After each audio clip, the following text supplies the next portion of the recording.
Olá pessoal, bem-vindos a mais uma SBE Live. Sejam muito bem-vindos, muito bem-vindas por aqui. Hoje, para a gente receber o nosso sócio fundador, Nicolai Cursino, que vai trazer para a gente alguns aspectos, né? Como a gente teve aí o Enneagrama no show da Madonna, a gente conseguir trazer alguma clareza, né? Conseguir unir de alguma forma essas polarizações que estão se manifestando, inclusive dentro da história do próprio Enneagrama, a gente construir juntos uma terceira força, uma nova visão sobre todo esse cenário atual do Enneagrama. Vou chamar o Nicolai aqui, já chegou aqui pra gente.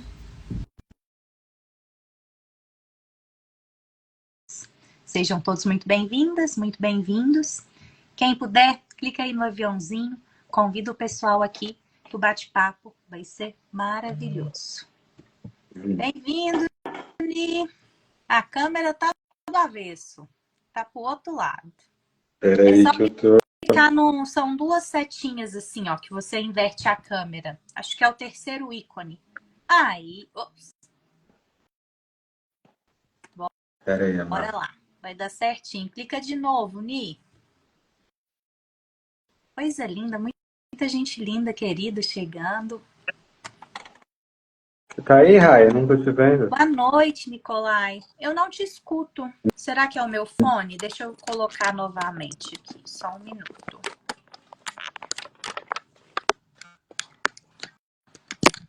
Ajustes do ao vivo. Alô? Tá me ouvindo agora? Eu não te escuto. Pessoal, vocês estão ouvindo o Nicolai? Dá um ok aqui pra gente. Quem tá escutando? Alguém? Tá escutando? Alguém me ouve? Tá. Ok. Vou fazer o seguinte, Ni. Vou te deixar Oi. aí com o pessoal e vou arrumar aqui, tá bom? Vai que é Tá bom. Vamos lá. Muito bem, sejam bem-vindos todos, Adriana, Cláudio, turma que eu tô vendo aqui. Só me dá um oizinho então, se estão me ouvindo bem, estão me vendo bem. Eu tô aparecendo para mim mesmo aqui na metade da câmera só.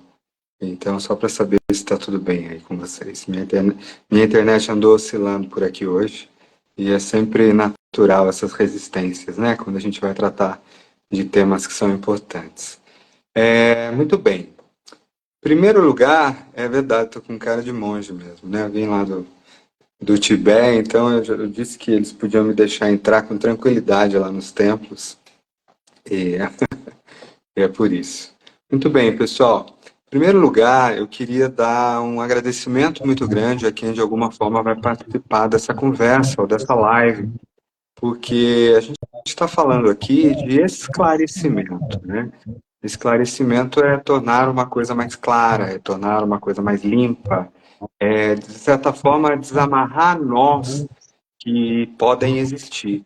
E a gente está vivendo, gente, num momento do tempo onde a história das fake news, a história de repassar conhecimentos ou coisas que a gente não sabe muito bem, ela está se tornando um assunto cada vez mais sério, né? Acho que muitos de vocês estão acompanhando aí a atuação das fake news na própria tragédia do Rio Grande do Sul, e a gente fica imaginando, de fato é um momento onde esse assunto como um todo tem que ser trazido à tona. A gente tem que se perguntar o que que a gente repassa, o que que a gente fala, o que que a gente comenta, porque hoje nós somos todos influencers, não é verdade? Todos nós temos uma câmera na mão, todos nós temos uma capacidade de colocar informações para as outras pessoas colocarem.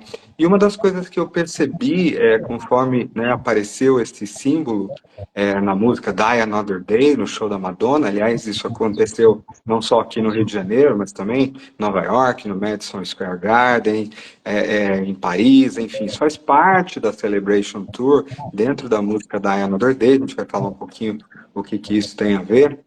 Mas eu também vi aqui, dentro da comunidade do Enneagrama, uma quantidade muito grande de comentários, de especulações, de inclusive oportunismos, ligando isso a coisas que absolutamente não têm nada a ver com o que está acontecendo. E até mesmo pessoas ficando bravas ou reagindo Acho que eu tô com um pouquinho de eco, não tô? Não? Tá com um pouquinho de eco. Ni, Tá. só dar um Deixa eu... recadinho bem rapidinho enquanto você Peraí. coloca o fone, tá bom? Pessoal, daqui a pouquinho vou fechar a câmera aqui da SBE, vocês vão ficar aí com o Nicolai, ele vai partilhar dessa visão com vocês. E qualquer pergunta, qualquer dúvida que vocês tiverem, escrevam aqui embaixo nos comentários para a gente. Eu vou estar aqui anotando tudo e no final eu retorno com o Nicolai com uma seleção aí das dúvidas de vocês. Tá bom? Então, Ni, te deixar aí com o pessoal. Estou aqui de olho nos comentários e nas perguntas. Ok? Tá joia. Tô Beijinho. ajustando aqui para ver se eu colocando o fone de ouvido se melhora um pouquinho. Eu acho que vai melhorar um pouquinho. O raio, acho que eu continuo em meia câmera aqui, não? Sim, vai continuar em meia câmera, não tem problema nenhum não, Ah, tá bom? não? Ah, Não, tá não tem bom. não, tudo Sem certo. problema. Pode seguir, o Tá bom. som tá ótimo, pode O mais seguir. importante é a informação, né?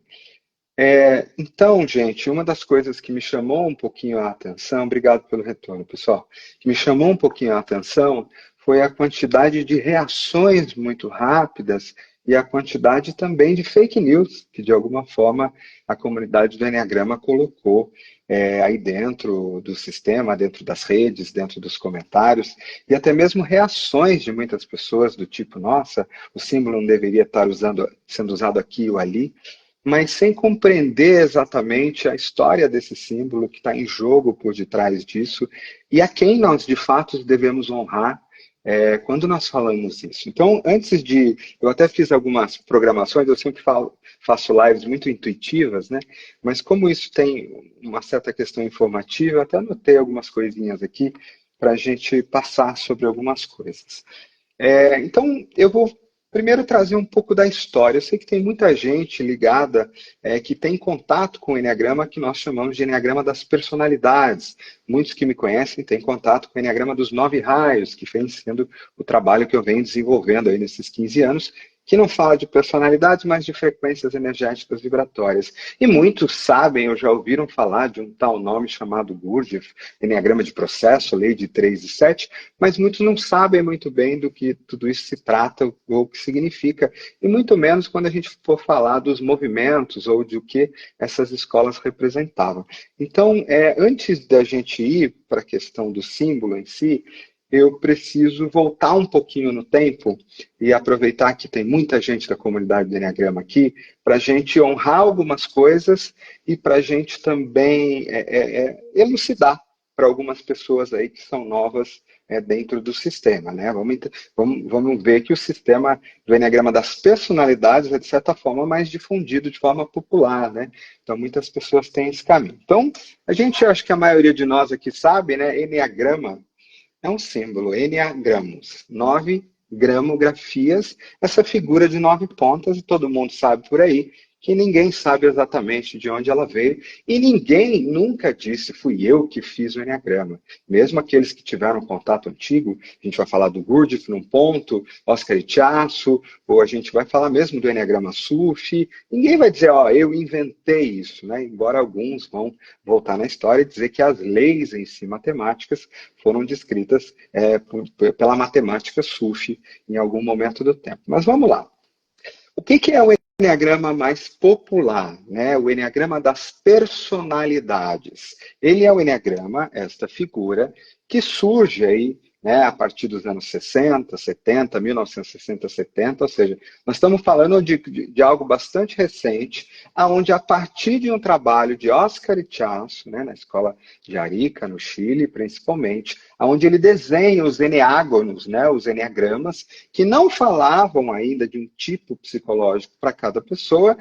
A partir desses trabalhos, a gente tem o Cláudio Naranjo, que toma contato com esses trabalhos e desenvolve, portanto, uma coisa de personalidades mais fixadas em cada um dos pontos, a partir da sua visão como especialista na mente, como psiquiatra, e leva essa visão para os Estados Unidos, que de alguma forma é difundida, né, por Helen Palmer, e acaba chegando lá no Dom Riso, e aí, daí para frente, muita psicologia foi adicionada, muito estudo foi colocado, foi dando origem ao que a gente chama de Enneagrama das Personalidades, que descreve, né, os 9 tipos de personalidades centrais. São visões diferentes, escolas diferentes, mas esta linhagem é um enneagrama que, portanto, muitos vão falar, Madonna colocou a cabala, qual é a ligação, né? Na verdade, o Ichaço, quando ele faz o primeiro salto quântico, ele é o primeiro que atribui, né, os nomes das paixões e das fixações para os 9 pontos. É ele que tem esse mega insight, né? E ele faz isso também muito, ele era um versado na Cabala e faz muito isso, e há uma relação sim com as Séfiras, com a árvore da vida e algumas correlações que muitos vão dizer que o Ichaço usou para posicionar as coisas nos lugares corretos. E a partir daí o resto é história, muitos conhecem, foram sendo desenvolvidos e coisas e tal. Então, quando a gente fala de Enneagrama das Personalidades, a gente tem que entender que essa linha, ela surge, principalmente o salto quântico, acontece com Oscar Ichaço. Nós estamos falando de 1960, mais ou menos, e depois é o Cláudio Naranjo que vai pegar e vai fixar os pontos na mandala, porque o Ichaço tratava das 9 características, mas em geral para todo mundo, um pouco parecido com o que a gente faz hoje aqui no nosso Enneagrama dos 9 raios, que trata das frequências energéticas em todas as pessoas, e não só uma fixação em cada ponto. Muito bem. E se alguém, gente, quiser mergulhar um pouco mais nessa história, lá no YouTube do Instituto Nicolai Corsino, tem Origens Secretas do Enneagrama, tem vídeo, tem toda essa história em detalhes. Não é o foco de hoje. Mas muito bem. Agora, este enneagrama, que começa a ser desenvolvido como enneagrama de tipos psicológicos, de personalidades, é o uso do símbolo do enneagrama mais antigo? Não, de jeito nenhum.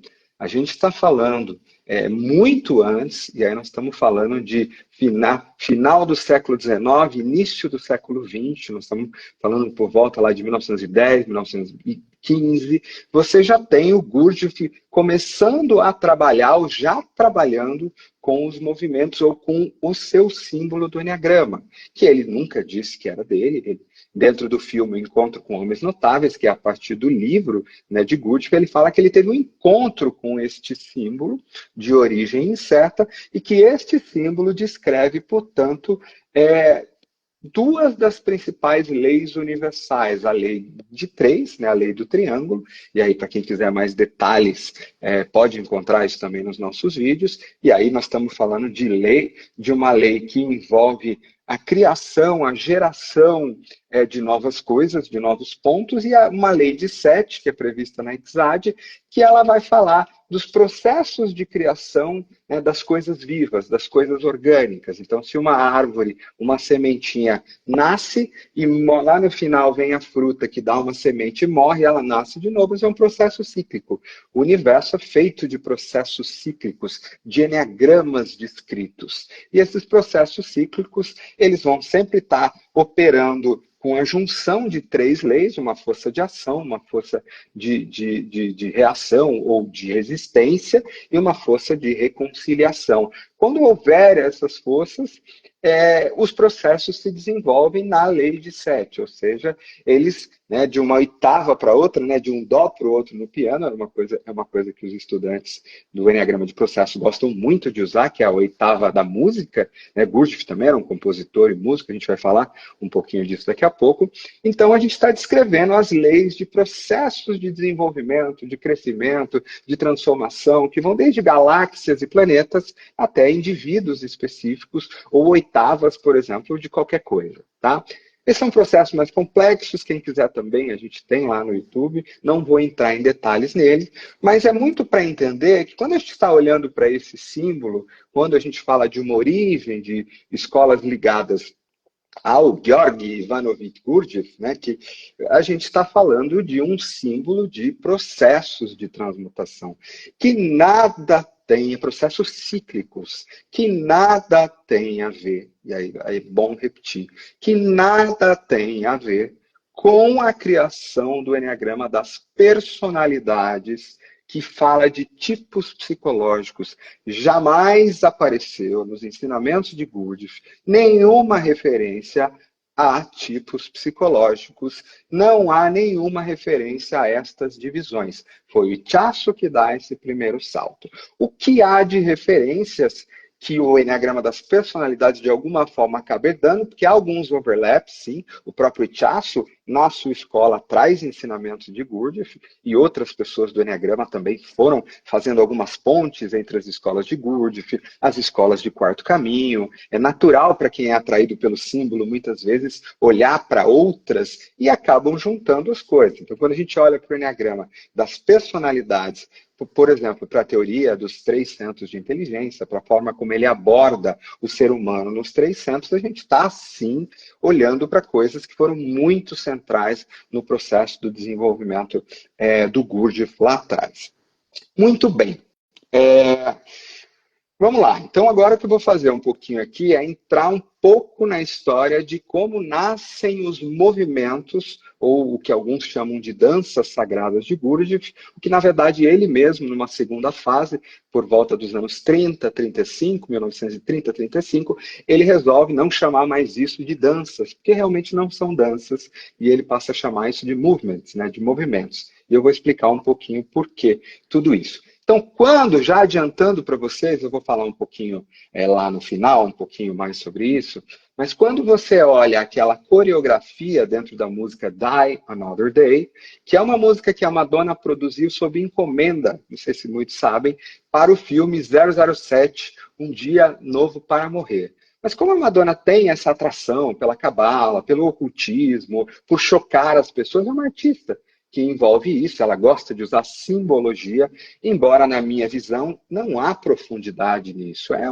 uma inspiração dentro de coisas que a atraem de alguma forma. Ela com certeza, quando ela faz essa música para o 007, Die Another Day, colocando alguns elementos que envolvem uma morte não só física, como uma frase que ela coloca, né? A morte do meu ego e tal. E depois que o filme passa, ela muda os clipes e adapta algumas coisas, inclusive passa a usar mais para a questão que ela queria comunicar, que envolve essa atração dela pela morte, vamos dizer, a morte em vida.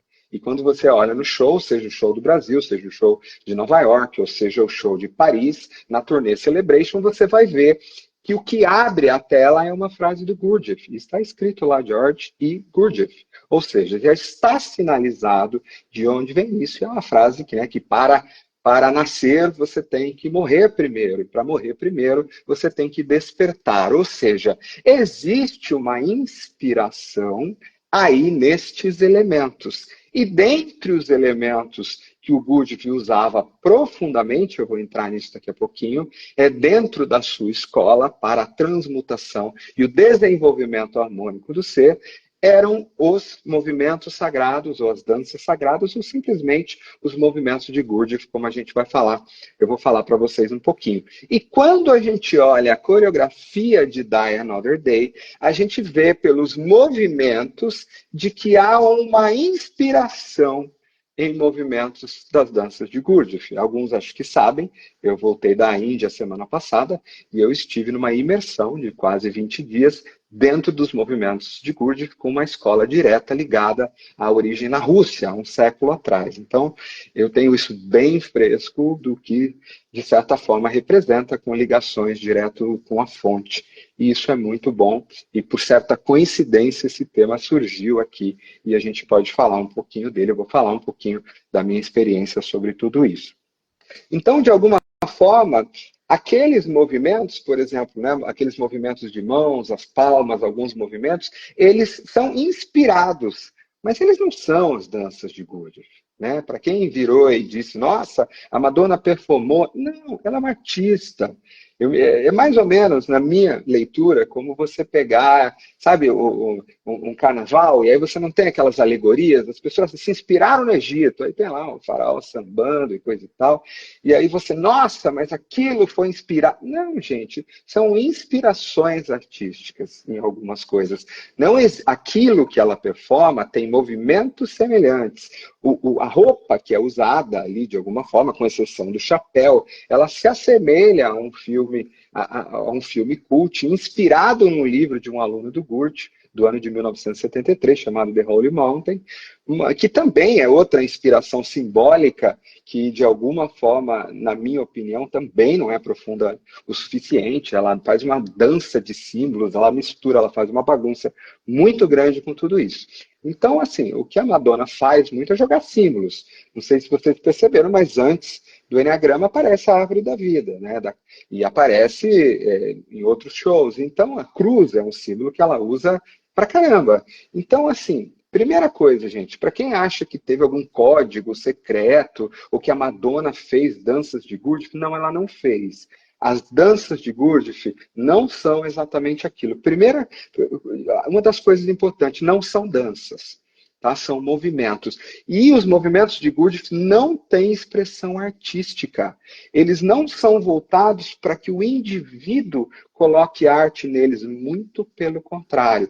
A gente realiza os movimentos olhando para o nada, se auto-observando dentro, e se as emoções vierem, a gente apenas observa. Não existe expressão individual, é uma expressão coletiva com outro lugar.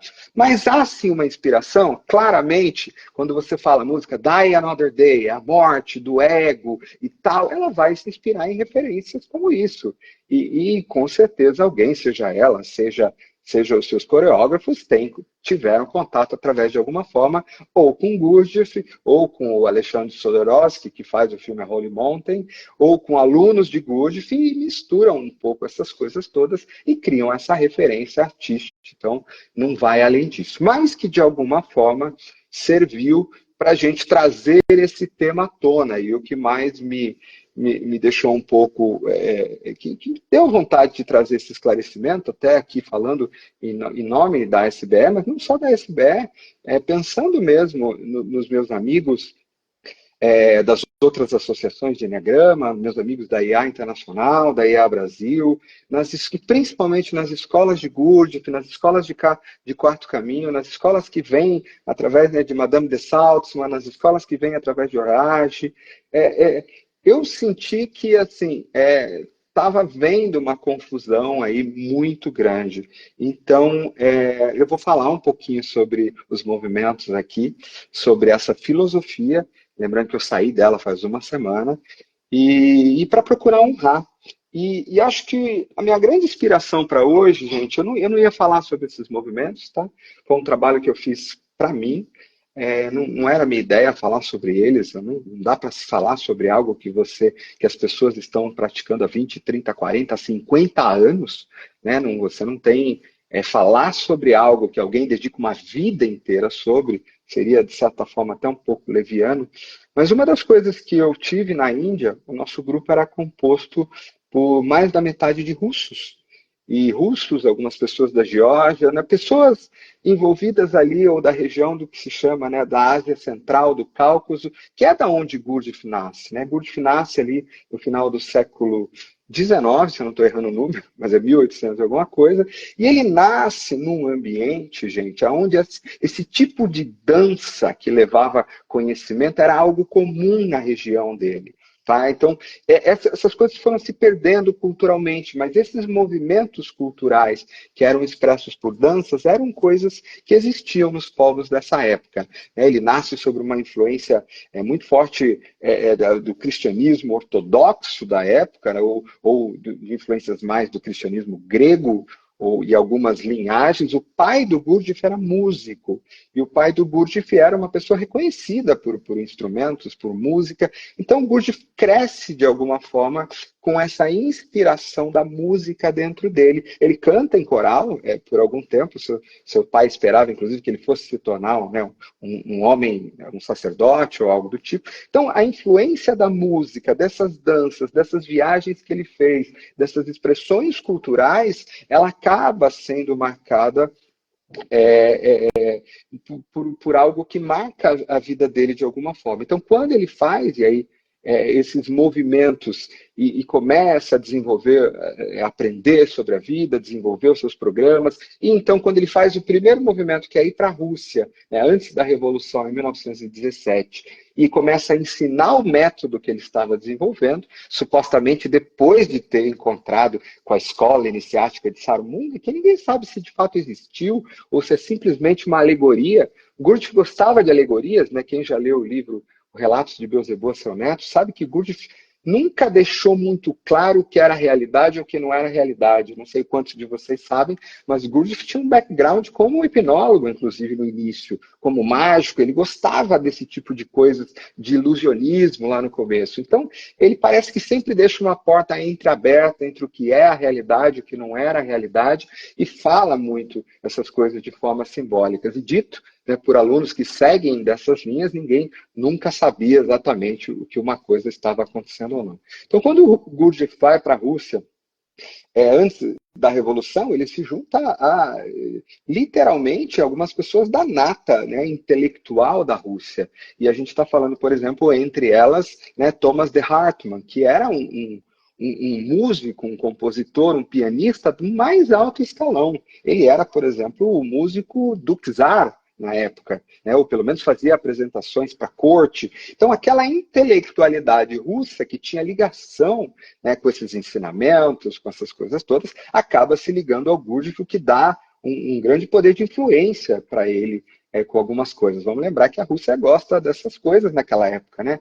Um pouquinho antes a gente tem a história de Rasputin, a gente tem Helena Blavatsky, a gente tem, né, toda uma veia russa muito envolvida ao ocultismo, às ciências místicas, esotéricas, naturais, e pessoas de linha muito alta. E é nesse primeiro período que o Gurdjieff começa a desenvolver e ensinar esses movimentos, tá? O que são movimentos? E aí, gente, é importante, eu não vou conseguir mostrar para vocês aqui, mas entra no Instagram da SBE, lá no Linktree, e aí você pede para participar da comunidade SBE, da rede SBE, que é uma rede, se não me engano, está no WhatsApp ou no Telegram. E aí, nesta rede, mais tarde, a Raíssa vai colocar para vocês alguns vídeos, demonstrações dos movimentos. Algumas coisas que eu comentar aqui hoje e que eu não consegui mostrar, ela vai colocar lá para vocês algumas referências. Vocês aproveitam para estar na rede, inclusive para poderem assistir às aulas gratuitas semanais que a SBE faz e por aí vai. Muito bem. Então, tomar uma água aqui para a gente continuar nossa história.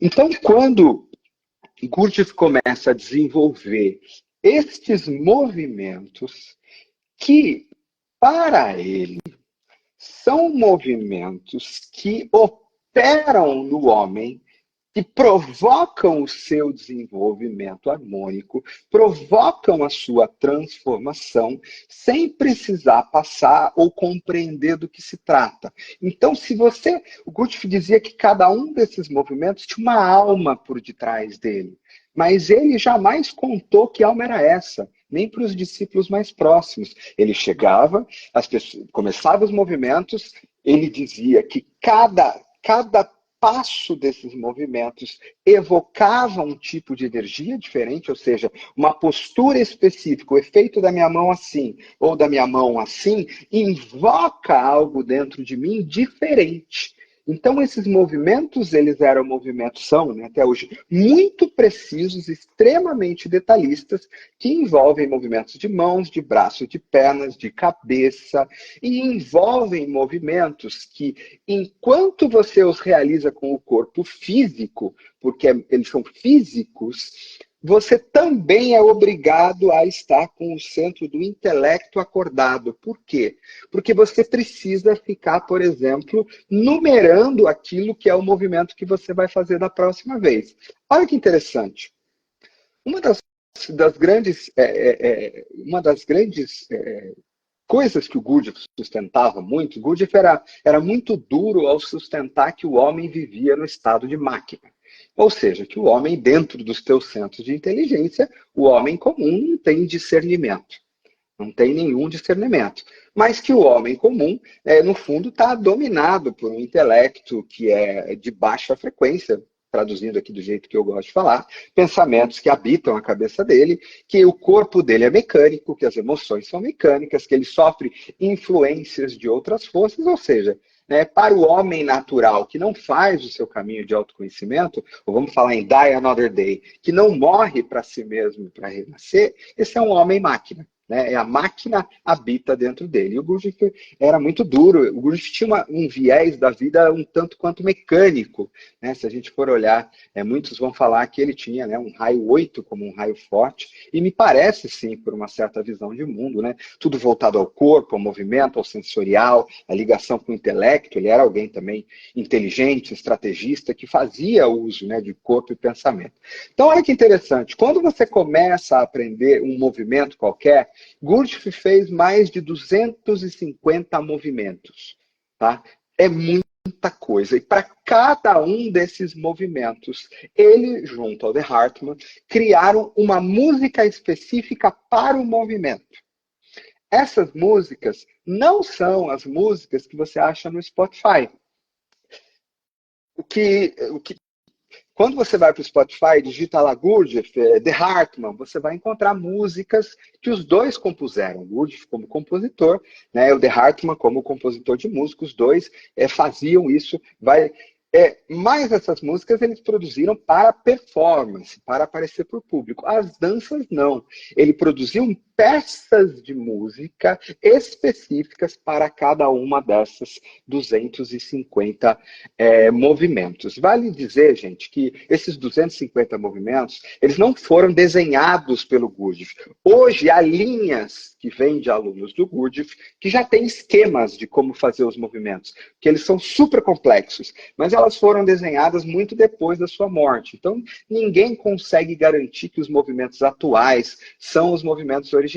Há quem diga, autores, pesquisadores importantes, que apenas talvez 20 ou 25 sejam originais e que as demais foram sendo reescritas, redesenhadas, Sua própria pupila principal, a Madame de Salzmann, a Jeanne de Salzmann, que é quem, de certa forma, é do seu legado, ela continua ensinando isso, dentro do Gurdjieff Center de Nova York, mundo afora, também foram fazendo ajustes ao longo do tempo. E outras linhagens, a própria filha do Gurdjieff, num segundo momento, ela teve contato só com as danças durante um período próximo à morte do Gurdjieff, que foi em 1949, logo depois da guerra.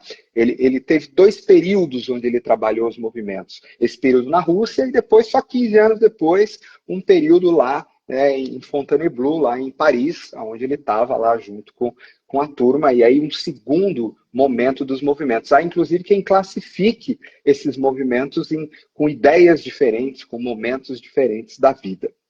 E descrevem sempre o Gurdjieff chegando em Fontainebleau, começando um movimento e todo mundo tendo que começar e ele observando se aquilo estava preciso ou não, se o que ele sentia era o que ele queria, ele fazia um ajuste aqui, eu voltava e ininterruptamente treinando, sem jamais explicar do que se tratava, para que servia. Essa é uma das características do Gurdjieff. O Gurdjieff não deixou explicações, Ele tem o seu livro, ele tem coisas escritas por Ouspensky sobre ele, que ele acaba, de certa forma, validando, mas isso foi antes.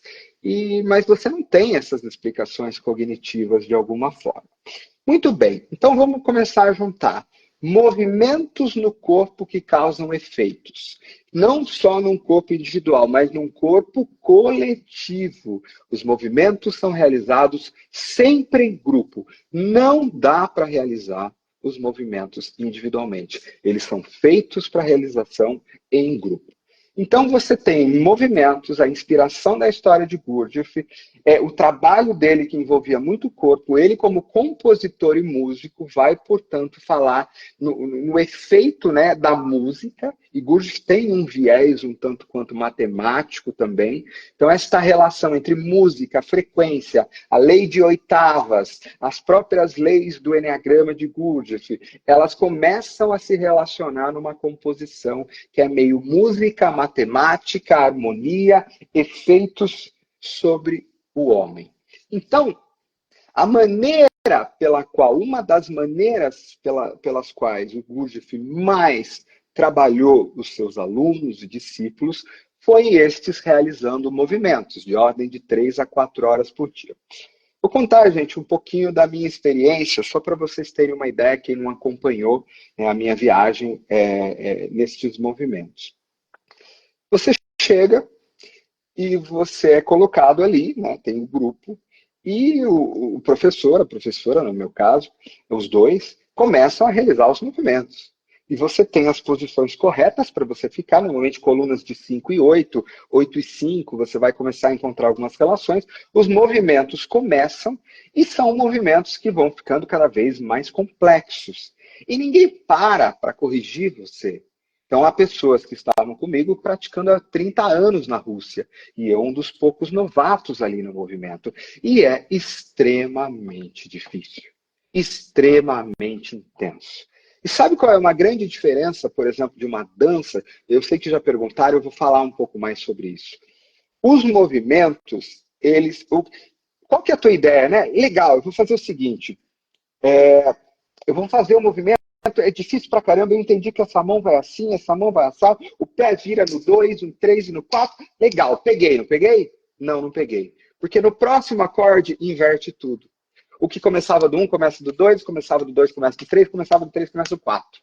Ou seja, não há repetição ou condicionamento. Era impossível você produzir esses movimentos de um modo que o teu corpo acostuma. A dança, você vai lá, ensaia a coreografia, vira automático, não vira? Os movimentos não dá.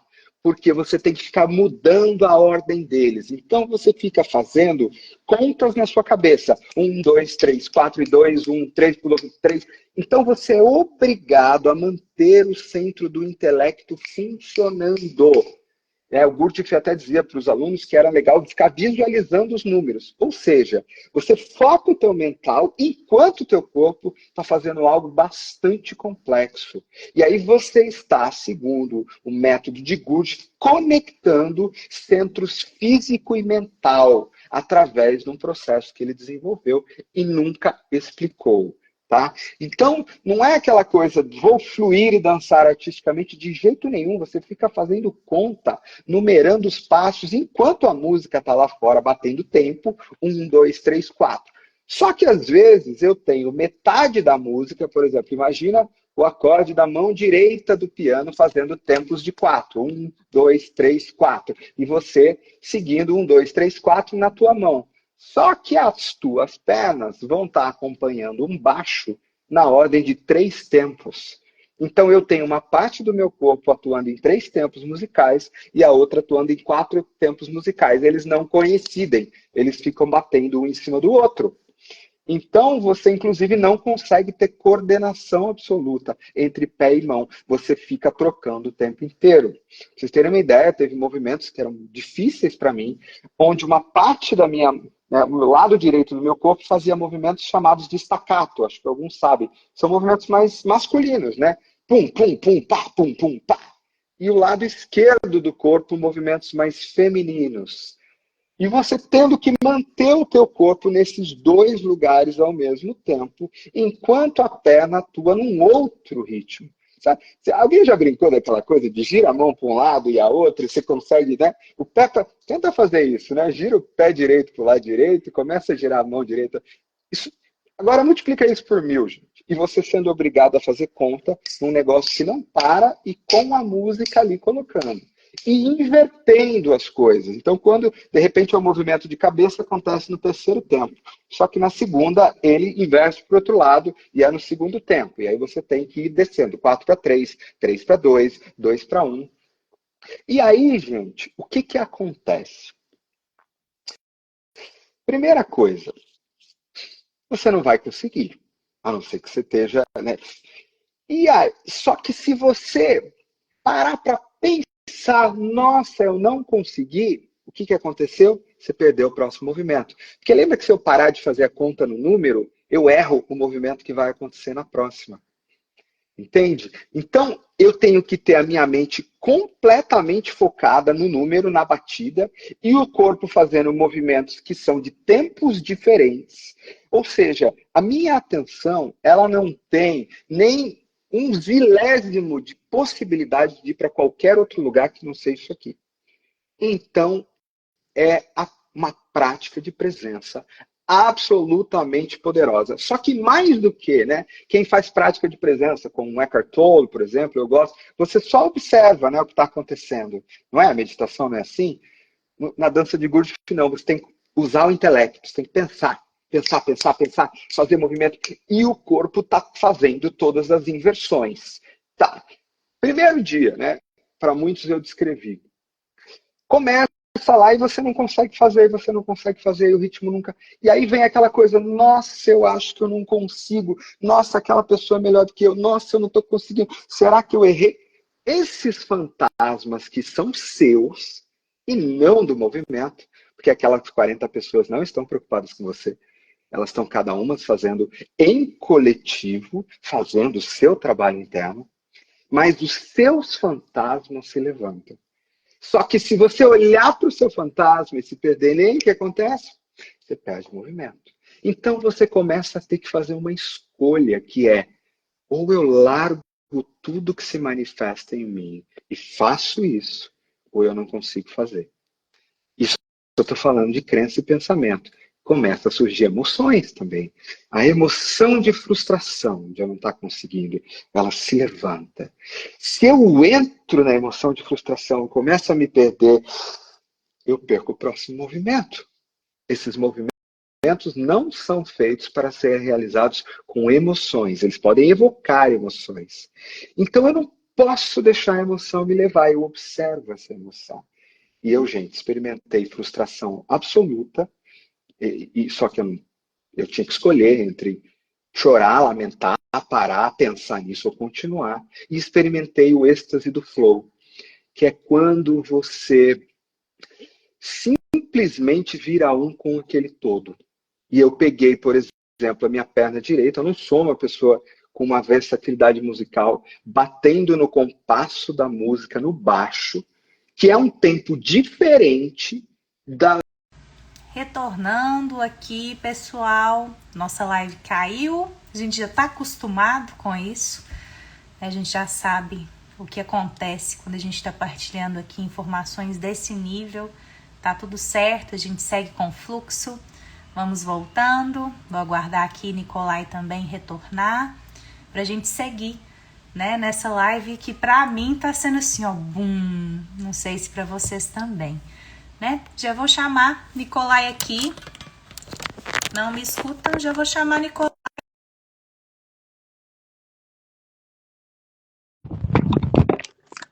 Vocês me escutam agora? Já chamei Nicolai por aqui, né? E seguimos. Gravou, gente, ficou gravadinho, tudo certo, já tá salva essa primeira parte da partilha, tá? Tudo em paz. Seguimos por aqui. E qualquer pergunta, qualquer dúvida, podem deixar aqui nos comentários e no final a gente retorna. Com você, Ni. Ah, tá bom. Legal, vamos em frente. Isso aí é normal, né? As resistências vêm, as adaptações, e acho que isso sempre faz parte de uma lei de três, né? A gente levanta uma força de resistência vem para a gente se juntar ainda mais e juntos em volta desse movimento. Então, vamos seguir aqui um pouquinho, né? Então, quando você entra e começa, portanto, a fazer esses movimentos, eles começam a acontecer alguma coisa dentro de você, gente. Gente, eu tenho prática de mais de 15 anos de observação das sensações do meu corpo, né? Eu trabalho com isso. Eu trabalho com prestar atenção exatamente à sensação, aonde que ela acontece. Eu passei os primeiros 9 dias fazendo isso com toda a força que eu tinha. E ainda, né, para muitos que me acompanharam, sabem que eu passei à distância por situações familiares bastante difíceis, por questões emocionais, e todas estas coisas eu fui levando para os movimentos e continuei fazendo a prática de presença ali. Quando chegou mais ou menos lá para o segundo, terceiro, quarto dia, eu senti como se dentro da minha barriga, até aqui, fosse feita de Lego, sabe? E ela quebrasse inteirinha. Assim. E quebrou, modificou. Mas eu não sei dizer exatamente o que aconteceu. E ao longo dos dias, que foram muitos, cada uma das grandes questões minhas acabaram surgindo ali. Né? Para quem sabe, esses movimentos, gente, eles têm uma força de instinto social muito alta. Tá? E eles têm uma coisa que é assim, é o grupo. Você está em grupo e você está ali trabalhando, de certa forma, dentro de você. Olha que interessante, todos os movimentos, inclusive quando acaba um movimento e a gente tem que fazer, né, que o Gurdjieff gostava muito do stop, que é olhar as tuas sensações e ver o que está com você naquele momento, você sempre mantém os olhos abertos. Existe uma coisa que você vai praticar a presença, você vai olhar o que está acontecendo dentro de você, vai perceber os sentimentos, vai continuar fazendo conta na cabeça, vai continuar deixando o teu corpo não resistir ao fluxo e, ao mesmo tempo, você vai manter o contato com o mundo lá fora e com o mundo aqui dentro. Você não vai se perder dentro de você. E também não, como estar no mundo e sem, dentro e fora ao mesmo tempo. Então, isso também é uma prática, tudo sobre estar aqui agora, real, pisando, fazendo este movimento. Não existe mais nada. Né? O pensamento é nos números, mas não tem pensamento em outras coisas. Né? E é uma coisa muito física mental. Né? O sentimento não é muito desenhado para acontecer, ele acaba acontecendo, mas ele é uma ligação muito forte entre, né, o centro físico e o centro cognitivo. Muito bem, e eu provavelmente, gente, vou esquecer algumas coisas aqui e não dá para passar todas essas experiências, as perguntas estão aí, lá no final para colocar aí alguma coisa para vocês. Muito bem, os movimentos que o Gurdjieff criou, eles não são exatamente... alunos posteriores ou estudiosos acabaram classificando esses movimentos em linhas diferentes. Lembra que eu falei que cada um dos movimentos tinha uma alma? Né? O Gurdjieff nunca disse para ninguém que alma era essa. Aliás, não se sabe se ele fez isso por intuição, há especulações, ou se ele fez isso matematicamente. Né? Depois eu dou a minha humilde opinião. Ou de uma forma mais cognitiva. Só que eu pude, gente, a gente fez 9 movimentos durante os quase 15 dias ininterruptos. Eu acho que foram 7 ou 9, deles 5 principais que a gente treinava todos os dias. Alguns movimentos, eles são inspirados, né? Quem perguntou, isso tem a ver com a dança, né, dos derviches, com os giros sufis. Vale entender que isso está no mesmo lugar né? A gente está falando de Ásia Central. Então, essas danças, de alguma forma, elas têm overlap, né? Então, o Gurdjieff, pela história que eu contei lá atrás, ele tem uma conexão muito forte. Uma das coisas, quando ele passa um tempo na Turquia, antes de ir para a Rússia, o que era um pouco diferente. Então, é claro que ele tem contato com tudo isso, e sim, alguns dos movimentos têm essa inspiração. Há uma classe de movimentos, inclusive, que ele chama, né, de dervish movements, ou seja, movimentos dervishes, ou seja, eles são inspirados nos movimentos dervishes, embora não sejam exatamente a mesma coisa. Então, os dervish movements, eles têm uma característica. Existe um outro que são os Morse Movements, que são movimentos baseados nos códigos de Morse. Gente, eu vou te falar. Nós passamos algumas noites cantando com alguns movimentos, porque fazia parte também da escola de Gurdjieff a questão da música, né? Então a gente cantava, músicas que haviam sido compostas para os movimentos, que elas não têm letra, não é nada disso, mas que elas são baseadas em desenhos musicais que o Gurdjieff fez, de alguma forma. E aquilo, gente, evocava sentimentos muito fortes, né? Nós tivemos uma experiência de trabalhar com um movimento que alguns vão chamar dos movimentos da classe dos rituais ou funerais, né? Alguns dos movimentos, eles são movimentos que têm a ver com uma energia de um funeral. E esse foi um dos movimentos que a gente mais fez. E o que acontece ali, eu não consigo descrever como eu fui tocado por aquilo, né? Não dá. Esse movimento dos funerais, eles fazem parte de uma classe de movimentos chamado prayers, né? Que são rezas. Então, os dervish movements, as prayers, que são movimentos mais coletivos ligados, né, a rezas, a orações, a outros movimentos. E há os movimentos, gente, que ele chama de feminine movements, que são movimentos femininos.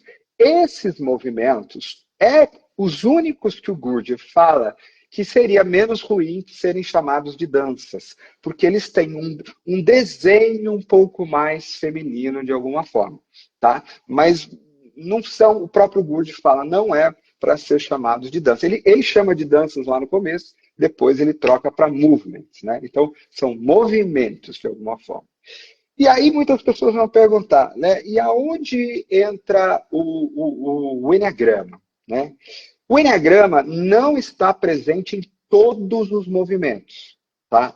Há movimentos, né? Os movimentos dos derviches, os movimentos das prayers, algumas. Você não identifica e não há uma relação direta com o Enneagrama. Mas tem duas classes de movimentos que são mais diretamente relacionados com o Enneagrama.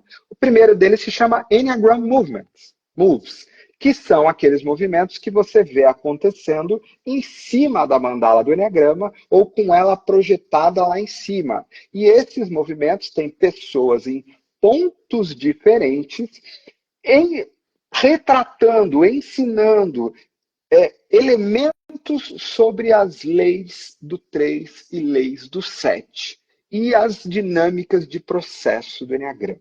É isso que está dizendo. Eu quero saber exatamente o que significa aquela pessoa naquele lugar. O Gurdjieff não deu esses tipos de explicações. Ele não deu explicações, ele dizia que cada pessoa tinha que encontrar dentro de si a alma daquilo lá, de alguma forma, tá bom? Mas você começa a perceber algumas relações com as leis, com os movimentos, com o ego que está fora do ponto, com os processos e outras coisas que estão ali. E existe uma segunda classe de movimentos que são as multiplicações, as multiplications. E aí é muito legal. Eu não desenhei aqui, gente, mas para muitos de vocês conhecem as leis matemáticas que envolvem o Enneagrama de Gurdjieff, que vai se dizer que foram desenvolvidas ou colapsadas, né, de alguma forma, por matemáticos sufis antes, né, do Gurdjieff ter contato com isso. Então, quando a gente pega, né, algumas das leis, por exemplo, a lei de Sete, que é a lei dos movimentos e processos. Então, eu vou pegar o 1, que é o Uno, e dividir por 7, a gente tem aquele famoso número 0,142857, que rege, de certa forma, os movimentos aqui, né? 1428571, 1428571. Ou seja, eu tenho uma regência matemática. Agora, se você dividir 2 por 7, você tem a mesma sequência se invertendo. 3 por 7, a mesma sequência. E se você lá embaixo somar até o final, o que acontece é que dá 0,99999, a soma de todos esses pontos. Então, você tem multiplicações. Então, a primeira linha, 0,14285571. Aí você multiplica ela por 2, vai dar 0,2... Aí embaixo dela você multiplica ela por 3, por 4, por 5, por 6. Chega no 9, soma tudo, vai dar 0,99999. Então as multiplicações, elas fazem inversões de leis matemáticas que estão acontecendo aqui. Então os movimentos chamados multiplicações, você consegue ver as linhas das pessoas fazendo quebradas conforme esses números. Então vou dar um exemplo. Normalmente você encontra lá 5 linhas com 8, vai? Ou 8 linhas de frente com 5. E aí as multiplicações, as linhas se quebram. Uma vai para frente, a outra vai para trás, daqui a pouco é 3. E elas estão quebrando muitas vezes nas proporções, né? Então, eu vou pegar assim, eu quebro de um lado no 2, depois de um lado eu vou quebrar lá no movimento do 5. Daí vai invertendo, vai polarizando. Então, as multiplicações, elas têm entre os movimentos uma clareza maior de que há uma relação com os movimentos e as leis. Vamos lembrar que nem o Gurdjieff deu essas explicações, mas você consegue entender. Então, o que me parece hoje, tá, gente?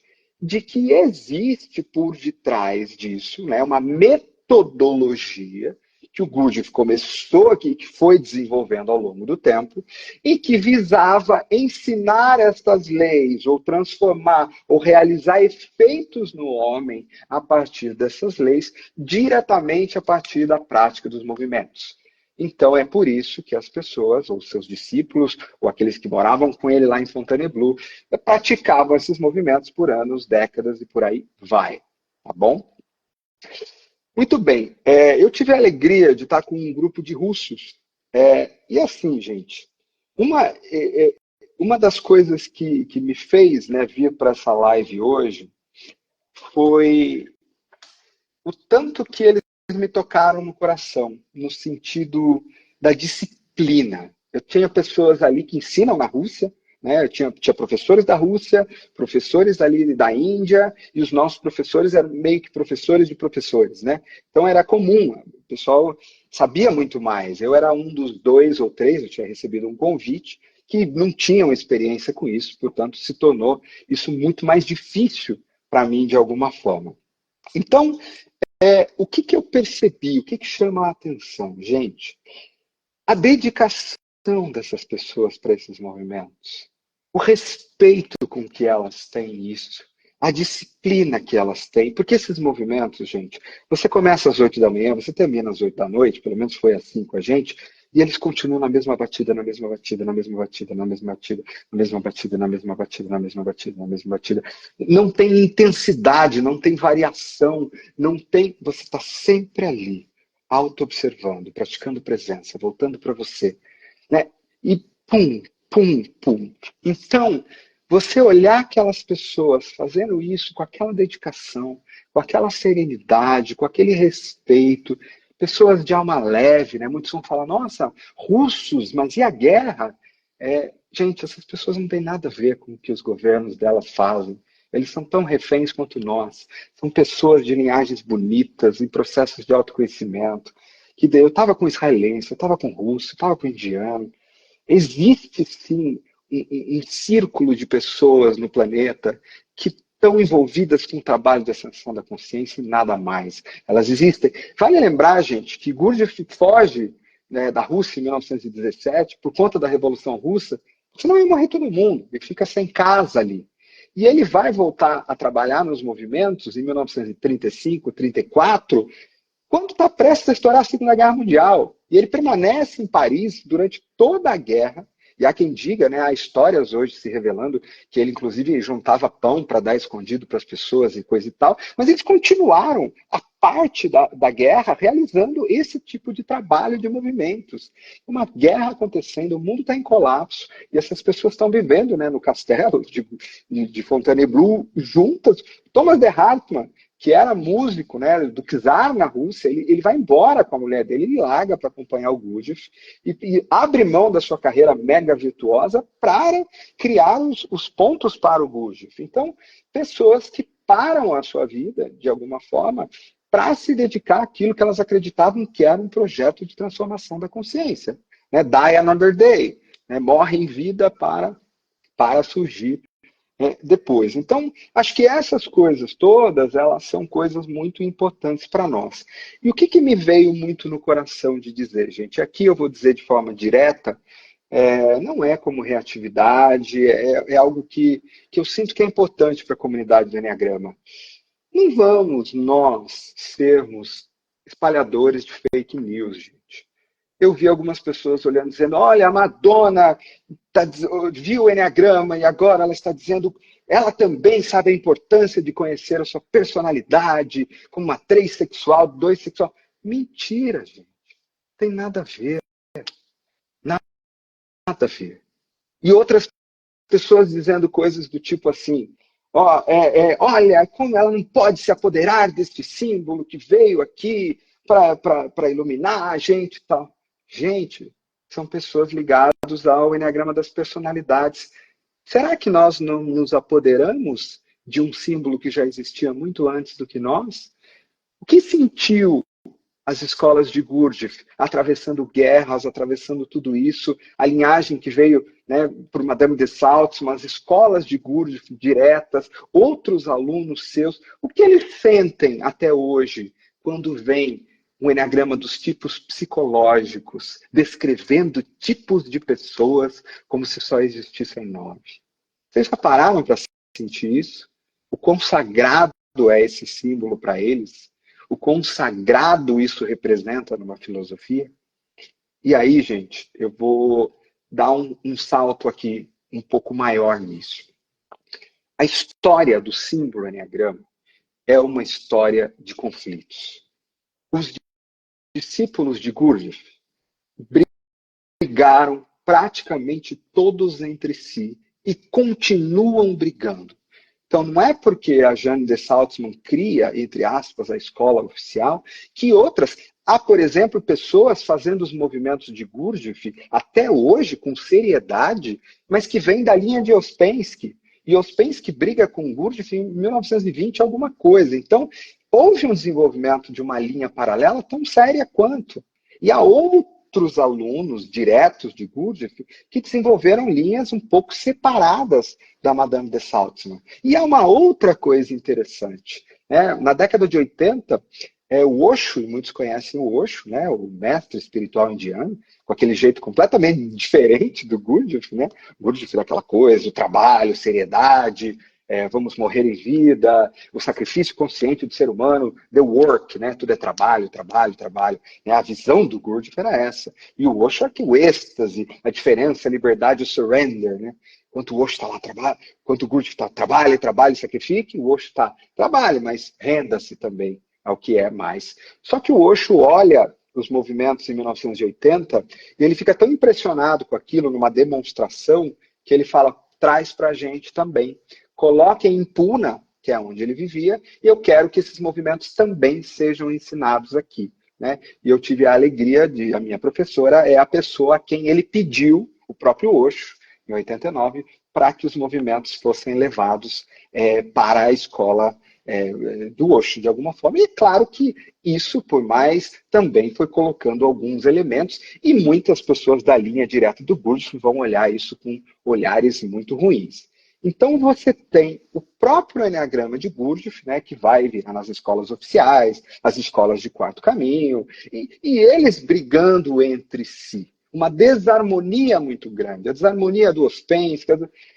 Legal. E aí a gente está falando, 1945, 50, a gente está falando aí, ó, anda um pouquinho para frente, desse símbolo de alguma forma ter chegado aqui na escola de Arica, no Chile, o Ichazo ter tido contato mais ou menos pelos anos 60, e aí ele vai dar um salto completamente diferente no uso do símbolo, né, fazendo essa mixagem com conhecimentos iniciáticos que ele tinha.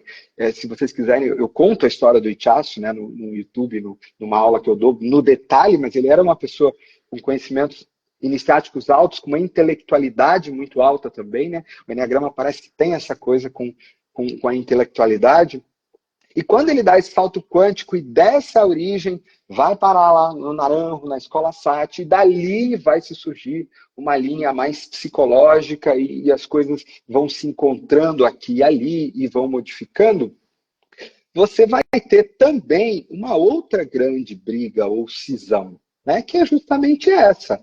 Você vai olhar, por exemplo, dentro do Enneagrama das Personalidades, já começa quando a Helen Palmer publica o livro Enneagrama e o Ichazo, né, resolve dizer, não, isso aí não é o Enneagrama. Lembra que o Ichazo, na escola de Arica, nunca falou que uma pessoa era um tipo, né, ele falava sobre, ele usava o Enneagrama para uma série posicionava as paixões e fixações de uma forma, uma utilização diferente, e aí eles ficam brigando em uma lawsuit, né, judicialmente por muitos anos, e isso é conhecido na comunidade do Enneagrama, né? E aí, por exemplo, nesse contexto que nasce a International Enneagram Association nos Estados Unidos. Essas cisões. Então, eu tenho, né, um Enneagrama das personalidades, que vem de Helen Palmer, que era aluna de Cláudio Naranjo, e aí o próprio Ichaço dizia que o Naranjo não fez o Enneagrama que ele acreditava, e já começa uma cisão aí. Mas a gente não está nem falando da cisão em relação ao Enneagrama de Gurdjieff, as escolas de Gurdjieff. Como elas olharam isso? Como elas olharam depois de uns anos e falaram, peraí, como esse símbolo está sendo usado para tipos psicológicos? E é óbvio que teve uma outra reação e uma outra cisão de alguma forma. Então, vamos lembrar, gente, antes da gente sair defendendo que o símbolo não pode ser usado pelo herege aqui e acolá, vamos lembrar, gente, nós que temos a nossa origem mais forte, porque as associações de Enneagrama, elas têm uma origem mais forte no Enneagrama das personalidades.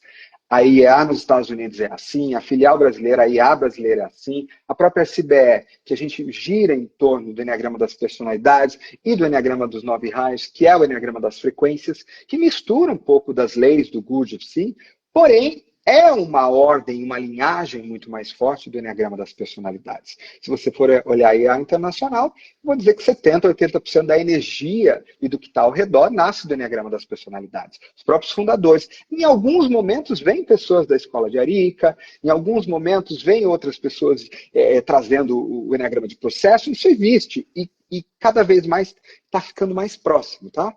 Está se juntando isso. Mas ainda assim, não são associações que surgiram a partir da linhagem de Gurdjieff, elas não são. Então, quando a gente se fala, e aqui nós como SBE, né, como Sociedade Brasileira de Enneagrama, honrando as associações que fazem o trabalho forte, bonito, com o Enneagrama, como a IEA, nós, de alguma forma, temos que entender e dar o nosso respeito à linhagem que veio antes de nós com o uso do símbolo. Isso não significa, na minha opinião, que este símbolo pertença a alguém. E eu acho que aí, com a minha humilde opinião, é onde todos os sistemas estão, de alguma forma, se equivocando, quando eles tentam tomar posse de um símbolo. E eu pergunto para vocês, será que esse símbolo não é maior do que todas essas linhas? Será que esse símbolo não está querendo dizer, eu em intuição essa noite, é como se o símbolo viesse para mim e falasse, epa, todo ponto de choque acontece por alguma razão. Estou aqui falando para vocês de uma coisa que talvez a maioria nem soubesse que existia. Isso só aconteceu porque a Madonna põe lá um show numa dança qualquer, na minha opinião, sem muita relação profunda, apenas como uma inspiração para o tema da música que ela está tratando e pela coisa que ela gosta de ficar, né, impactando religiões e simbolismo. Para mim não vai além disso. Agora, pensa que talvez nós estamos lendo e compreendendo aquilo que ainda não está completamente compreendido. E é claro que eu entendo, né? No próprio Enneagrama das personalidades, gente, quando a gente olha as pessoas descrevendo tipos psicológicos por comportamentos, e falando, isso aqui é o 3ão, 4ão, isso já é uma desinformação em relação ao próprio Enneagrama das personalidades, que foi desenvolvido desde sempre a partir de motivações e não de comportamentos. Que foi desenvolvido para que as pessoas aumentassem a sua consciência e saíssem das caixas que estão, e não para que fossem colocadas em caixas. Então, se para nós já é difícil ver esse tipo de coisa, escolas, eu vi escolas, professores falando, não só isso, mas atribuindo, né, tipos ou histórias ligadas a isso, a esse movimento. Ou brigando, ninguém deveria usar o nosso símbolo. Gente, esse símbolo está aí 100 anos antes de você, numa escola e linhagem que também não te reconhece como dono dele. Então você também poderia ser visto como um apropriador. Isso se nós acreditarmos que nós podemos nos apropriar de um símbolo. Como poderíamos nos apropriar de uma cruz que já existia na cruz egípcia, que já sempre... Por que será que fica se tentando se apropriar de determinadas coisas e símbolos? Ao mesmo tempo, eu também compreendo de que é importante recorrer a pessoas que tenham mais conhecimento, instituições como a IEA, como a própria SBE, porque senão também as pessoas começam a viajar na maionese. E aí realmente é um pouco complicado. A própria SBE, quando ela nasce com uma ideia, e eu já contei essa história, né, quando eu fundei a SBE lá em 2018, era um momento onde eu previa que o Enneagrama das personalidades, principalmente, ia acontecer com ele o que aconteceu com o coaching no Brasil. Ia ser tão mal utilizado, tão mal falado, ou com astrologia, que ia chegar uma hora que isso ia se perder. Só que ao invés de dizer, não usem isso, parem, não, vamos fundar um lugar onde a gente esclareça. A gente não vai conseguir parar o movimento da vida. Aliás, gente, olha que interessante. Talvez a gente só esteja tendo essa conversa hoje porque houve cisões lá atrás. Se a Helen Palmer não tivesse publicado aquele livro e brigado com o Ichaço, talvez a gente não conhecesse o Enneagrama, que 40 anos depois vem aqui nesta live e faz o nome do Ichaço e do próprio Gurdjieff retornar à cena novamente. Não através deles, mas através daqueles que, entre aspas, os roubaram. Será que não tem, de fato, alguma história maior do que nós por detrás disso? Será que não está na hora de todas as escolas defenderem, esclarecerem os seus pontos de vista, porém não reivindicarem serem donas de alguma coisa? Porque, muito provavelmente, outras informações virão a partir desse lugar e desse espaço. Eu tive a alegria com os meus colegas russos das novas gerações de trocarmos ideias sobre o Enneagrama, que é um trabalho de desenvolvimento mais meu, das frequências, né, de alguma forma, o Enneagrama das personalidades, os movimentos de tapete, e aí, né, movimentos que eu venho fazendo um tempo, que começaram com Urânio Paz lá atrás, e também dos movimentos de Gurdjieff, as novas gerações interessadas, nossa, que interessante, podemos trabalhar com isso. Claro, as gerações mais raiz das escolas de Gurdjieff e Quarto Caminho, a maioria delas estão fechadas e reativas a esse movimento do nascimento do Enneagrama das personalidades até agora. Mas talvez seja a hora de todos nós darmos um passo para trás e começar a ver o que o Enneagrama tem para nós quando a gente junta esses conhecimentos e vai colocar seriedade em todas estas coisas e esclarecer. E aí eu acho que a gente vai parar num outro lugar como movimentos. E eu acho sim que a gente, todos nós que tenhamos origem no Enneagrama das personalidades, temos que nos colocar um pouquinho nos sapatos daqueles que já faziam isso há 100 anos e que consideravam isso algo sagrado, iniciático, que não estava para todo mundo, e que nós, de alguma forma, as escolas falam de Enneagrama sem sequer saber que estas coisas existiram. Então, gente, ninguém é culpado por não conhecer alguma coisa, mas existe aonde buscar esse conhecimento. Existem as associações, existem as pessoas onde esses conhecimentos possam ser buscados. Então, que cada um, de alguma forma, possa honrar, mesmo sem conhecer, mandar uma energia, como se fosse uma constelação, para as escolas, nas diversas linhas, que brigam entre si ou não, que vem do Enneagrama desenvolvido por Gurdjieff e por todas as pessoas que vieram depois dele, ou antes, e que tem origem Sufi, talvez antes disso, e que a gente possa honrar todas as coisas e, quem sabe, se comprometer, a mesmo sendo pessoas que trabalham com personalidades, com movimentos, com frequências, como nós fazemos, a sempre honrar e conhecer aquilo tudo que faz parte dessa seara muito maior do que nós. Então, vamos ver, não vamos ser agentes de fake news ou desinformação.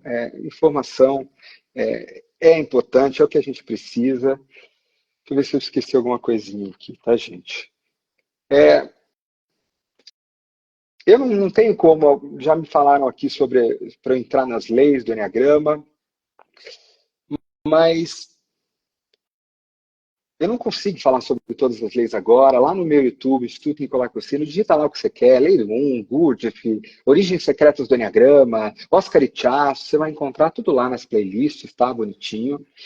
E eu queria, assim, aproveitar para honrar, eu acho que o sentimento principal que me veio foi honrar o trabalho do Gurdjieff. Se quiserem uma indicação de livro, eu acho que vocês devem ler Madame de Salzmann, A Realidade do Ser, porque é um livro que está em português e ele é um livro, na minha opinião, mais produtivo do que ler, por exemplo, Ouspensky, que tem um século já nas costas, ler Bennett ou ler Relatos de Beelzebub, que são complexos, que eles são de um outro momento do tempo. Na minha opinião, o livro da Madame de Salzmann, A Realidade do Ser, é um livro que vai honrar e você vai entender um pouco sobre... Eu, infelizmente, não consegui entrar nisso agora, tanto quanto, né, o meu trabalho aqui envolve pessoal, né, as frequências no centro de inteligência, o quanto o trabalho de Gurdjieff pode fazer isso. E as escolas de Gurdjieff também. Elas costumam ser um pouco mais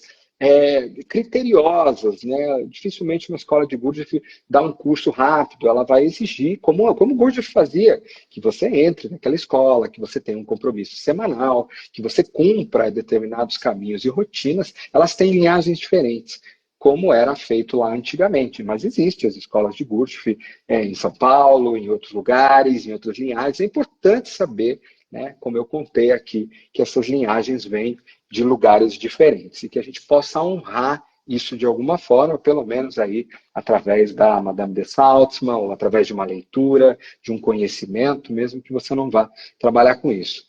Acho que é muito importante honrar, né, a IAA, International Enneagram Association. Quando ela é fundada nos Estados Unidos, lá quase 40 anos atrás, ela faz muitos esforços ao longo do tempo. Eu mesmo, quando estive lá, primeira vez em 2007, foram convidados membros da Escola de Arica, na época, né, com sede do Havaí, o Tiago estava vivo, para vir fazer apresentações. Então, teve muitas pessoas atuando, tentando fazer uma ponte de volta entre o Enneagrama de Tiago, o Enneagrama de Gurdjieff, o Enneagrama das personalidades. Então, essas pontes foram tentadas se realizar, né? Ainda há essas brigas, essas cisões, esses lugares, as associações ainda representam muito mais o Enneagrama das personalidades, mas que a gente possa continuar honrando de alguma forma e abrindo esse espaço como ponto, e também, é claro, né, aí a Brasil, a Associação Brasileira do Enneagrama, Internacional do Enneagrama, que também é também muito mais voltada ao que é o Enneagrama das personalidades, porém com um foco na seriedade, com um foco no conhecimento mais profundo. Bora lá, né, gente? Finalizar a parte 3 aqui da nossa live. Né, Nicolai estava aí fazendo as considerações finais, trazendo algumas ponderações, observações. Né, aguardá-lo entrar por aqui para a gente poder encerrar essa live. Já agradecendo a cada um que compartilhou aqui, que esteve com a gente, né, nessa SBE Live, nessa experiência. Estou aqui em êxtase, em coração aliviado, muito feliz, né, por tudo que foi partilhado hoje. Então, aguardar Nicolai chegar aqui, vocês vão voltando também, para a gente poder finalizar, né, essa noite aí, junto com a SBE, com o Nicolai. Muito feliz com a participação de todos vocês, né? Que noite linda. Estou aqui realmente tocada. O som está baixo? Vamos ver se melhora assim. Já descobri que tem gente que fala assim. Fica melhor, gente? Fica melhor para vocês? Ah, vi uns coraçõezinhos aqui subindo. Excelente. Vou chamar aqui Nicolai, só um minutinho.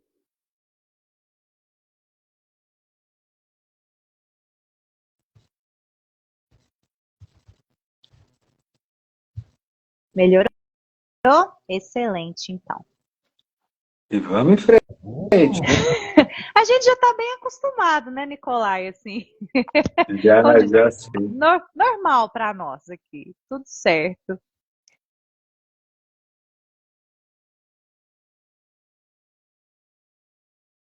Travou o Nicolai aqui para mim, gente. Para vocês travou também? Conta para mim, por favor.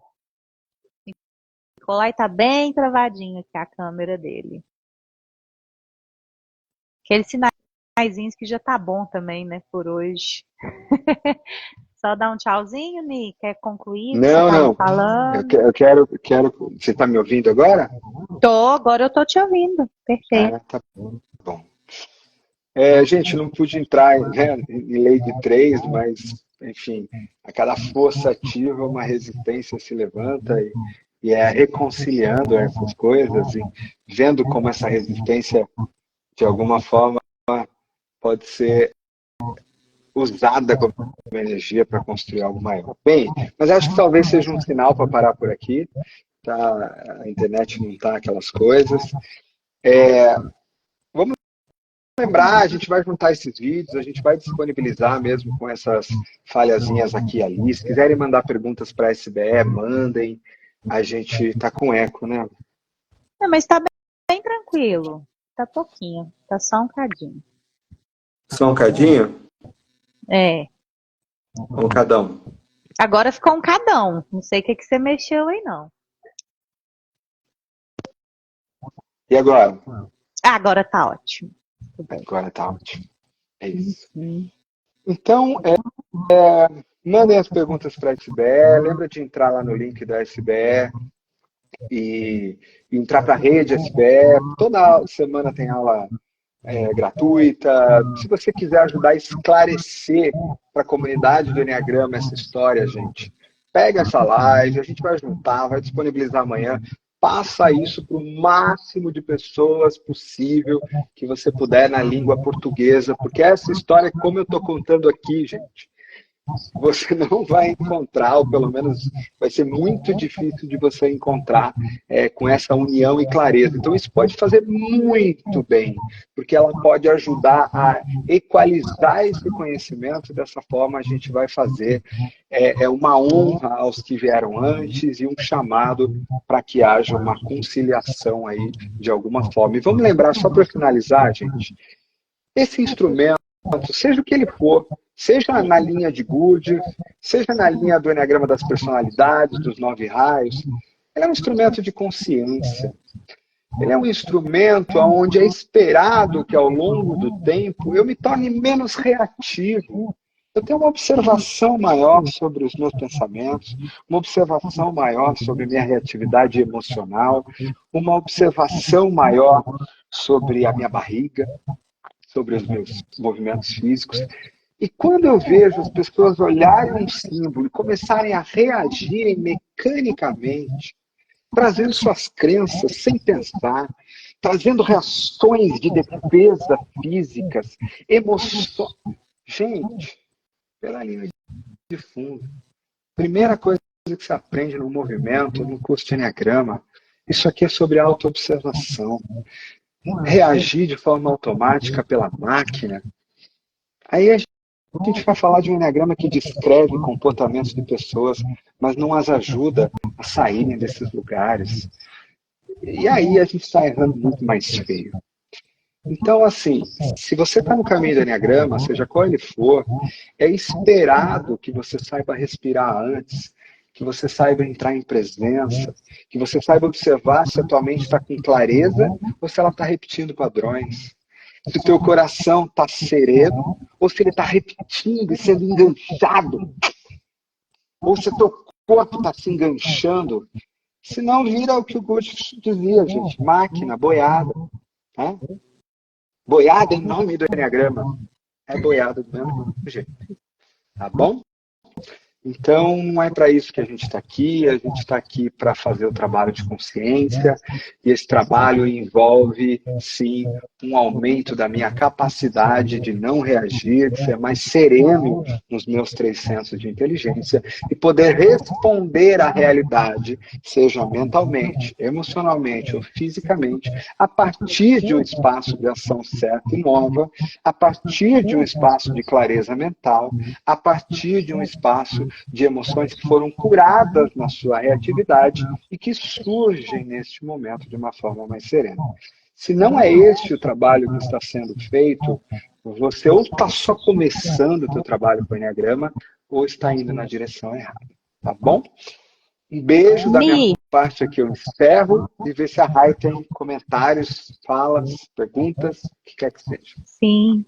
Mi, primeiro agradecer, né, por tudo que foi compartilhado aqui. Quem acompanhou o seu Instagram pôde perceber, né, como você trouxe todo esse processo, né, de forma genuína, vulnerável, né, mostrando seus movimentos ali na flecha 1, no ponto 5 também, né, e trazer com tanta clareza para cá hoje, eu sinto que essa é uma live realmente histórica dentro da SBE, né, onde a gente, nos últimos dias, a gente trabalhou nessa sustentação desse campo que estava bem polarizado, né, para o tema que a gente iria trazer, em um mundo que pede essa urgência cada vez maior, que tem que postar sobre a Madonna e tem que ser rápido e não dá para esperar, a gente conseguir fazer todo esse movimento e trazer realmente uma nova visão, trazer uma clareza muito grande, né? Então, realmente para agradecer tudo que foi trazido aqui, né? E que, como a Danai brincou aí das Eneatretas, que haja paz, né? Que a gente consiga realmente honrar tudo que foi, que a gente consiga curar aí essas feridas na própria história das linhagens do Eneagrama. E um breve E, comentário. Rai, eu me emociono aqui porque embora eles não estejam vendo, ó, por motivos óbvios, eu dedico isso aos meus amigos russos que estão lá há 30 anos fazendo esse trabalho do outro lado do mundo. E, de alguma forma, isso possa chegar até eles como uma forma de honra pelo trabalho, pela dedicação ao desenvolvimento harmônico do homem. Amém, querido, amém. E me alegra muito também, né, me ver todo esse movimento dessas linhagens aqui no Brasil também. Hoje pude acompanhar uma live da Michelle com o Urânio, eles trazendo a importância, né, do trabalho psicológico junto ao espiritual, algo, né, que eu vejo na sua fala já há alguns anos também. E aí eu sinto que a gente está caminhando para um bom lugar, né, como comunidade, como realmente todos unidos num ponto de consciência, de elevação, né, do nosso ser. Então, isso me traz muita alegria mesmo de ter essa partilha aqui. Né? Você, a SBE e cada um que está assistindo agora ou em outro momento do tempo. Gratidão mesmo. Né?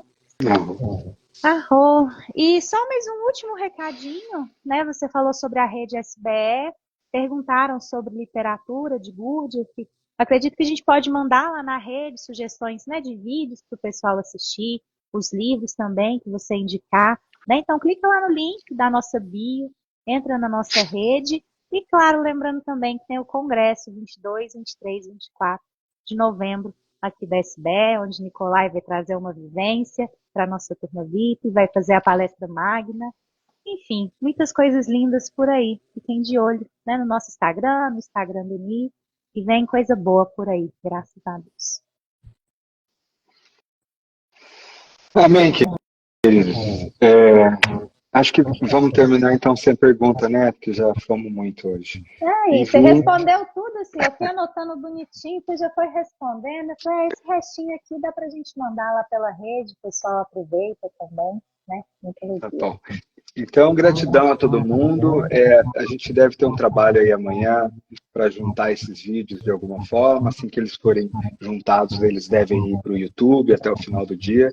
Então, o pedido é, de fato, para que vocês levem essa informação para o máximo de pessoas na língua portuguesa envolvidas com o Enneagrama, porque, quem sabe, a gente libera uma grande quantidade de energia do que está amarrado, para que outras oitavas se levantem. E mais uma vez, né, olha que coisa incrível, né? Quando a Madonna coloca aquilo ali, a gente recebe um ponto de choque, né?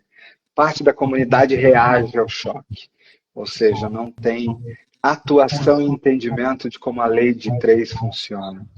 E quem está realmente atento entende que todo choque quando absorvido em presença e observação e reconciliado de alguma forma, pode elevar a gente para um outro lugar. Então, o que poderia ser uma desinformação, o que poderia ser uma polarização, justamente virou um ponto onde muito mais pessoas vão conhecer essa história e honrá-la e aprender, e que não teriam acontecido isso se não houvesse o choque. Então, que a gente possa, gente, entender que esses conhecimentos, eles são muito mais profundos, eles são um trabalho de uma vida que pode ser usada, eles vão muito além de tipos psicológicos ou descrições, a gente está falando, de fato, de uma metodologia de crescimento para a vida como um todo. Um grande beijo e até breve. Obrigado, viu, gente? Gratidão, hein, Prospera. Tchau, Rai. Tchau, Mi. Um beijo.